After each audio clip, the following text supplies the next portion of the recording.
Va šiais 25-ais kaip mergelė? Mergelės gyvenime, na, tiesą sakant, vėlgi, viskas gerai, sakau, bet vėlgi su tam tikra išlyga. Žiūrint, ko mergelė siekia. Jeigu mergelė siekia kažkokių tai radikalių permainų, naujovių, tada metai nepatiks, nes jau nuo sausio pradžios krentantis mėnulio mazgas eis į jų ženklą ir jis pradės veikti kaip stabdis, jis viską stabdys.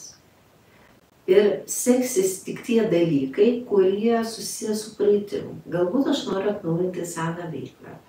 Galbūt aš noriu prisiminti tai, ką kažkada žinojau, pavyzdžiui, iš naujo išmokti kažkokią tai pamirštą užsienio kalbą. Kažkada aš labai gerai šokau ir štai nešokau 20 metų, tai 10 metų.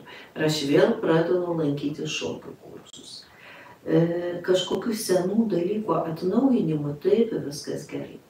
Bet jeigu mergelė sugalvos imtis labai didelės iniciatyvos ir kažką radikaliai naujo, tada ko gero viskas striks ir jos bus nepatenkintos. Kita vertus, tai visiškai nereiškia, kad mergelės negali tapti lyderiais.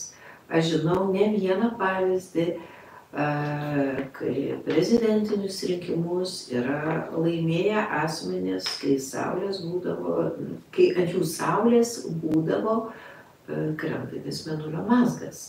Bet tai jau situacija išorinė. Krentantis mazgas, jisai priverčia grąžinti karmines skolas. Tai reiškia, kad aš turiu daryti viską, ko iš manęs reikalauja aplinkybės. Tai gali būti šeimos reikalavimas, tai gali būti reikalavimai darbe. Ir kartais susiklosto taip aplinkybės, kad juos pareikalauja būti prezidentu. Ir jeigu jau tada tampa, tai tada jau ilgai neišjudinsi to žmogaus iš savo vietos. Tai, kaip pasakius, na ir be to, ką mes dar galime pasakyti, vis dėlto bus ir užtemimo mergelė ženkle.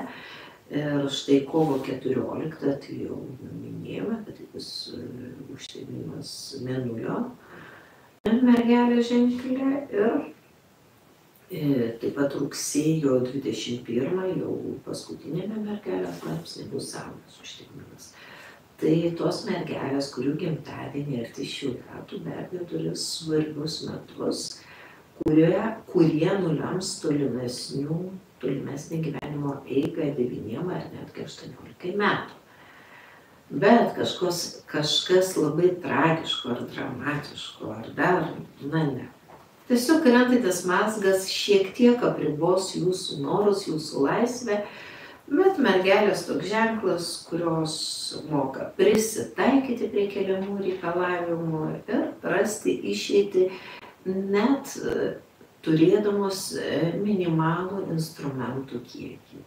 Jos yra minimalistės, mergelį duok nedaug ir iš nedaug padarys didelį stebuklą. Tai mergelės, tokios zodiako stebuklatorės, ne veltui mergelės ženklas ir yra siejamas su alchemija.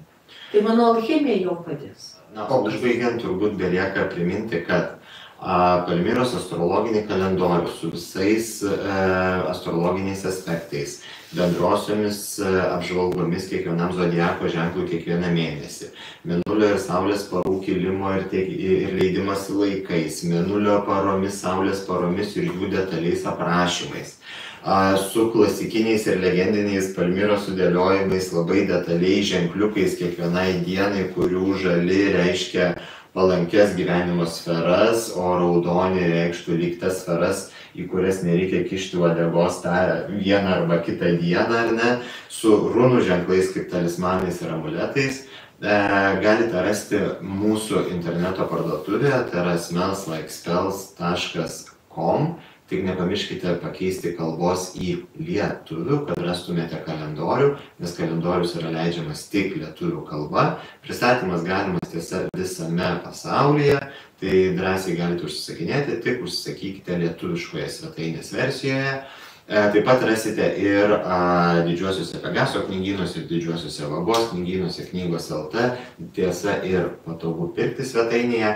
Na, o Palmyros ir Smells Like Spells kartu kurtą metų žvakę, štai tokią taip pat rausvą, gražią ir labai salstelėjusiai, vaisiškai, veneriškai kvepiančią su apelsinų žiedų, ambros, vanilės ir greipfruto aromatu, bei išraižytais visais metų ženklais.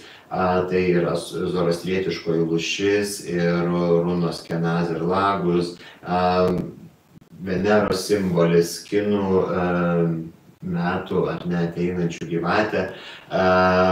Rasite mūsų interneto svetainės smellslikespells.com, jau žvakė bus ir lietuviškoje versijoje, ir angliškoje, nes jeigu norėtumėt padovanoti žvakę savo draugams, kurie nesupranta lietuviškai, drąsiai galite tai daryti, nes aprašymai apie tai, kaip sutikti visus naujuosius metus, kodėl vis dėlto nereiktų jau sausio 1 naktį pradėti švęsti kinų naujųjų metų, o kada vis dėlto juos švęsti, o kada švęsti zoroastrietiškosius naujuosius metus ir kaip švęsti, kad tie metai ateinantis būtų mums sėkmingi, gražus ir galbūt netgi laimingiausi.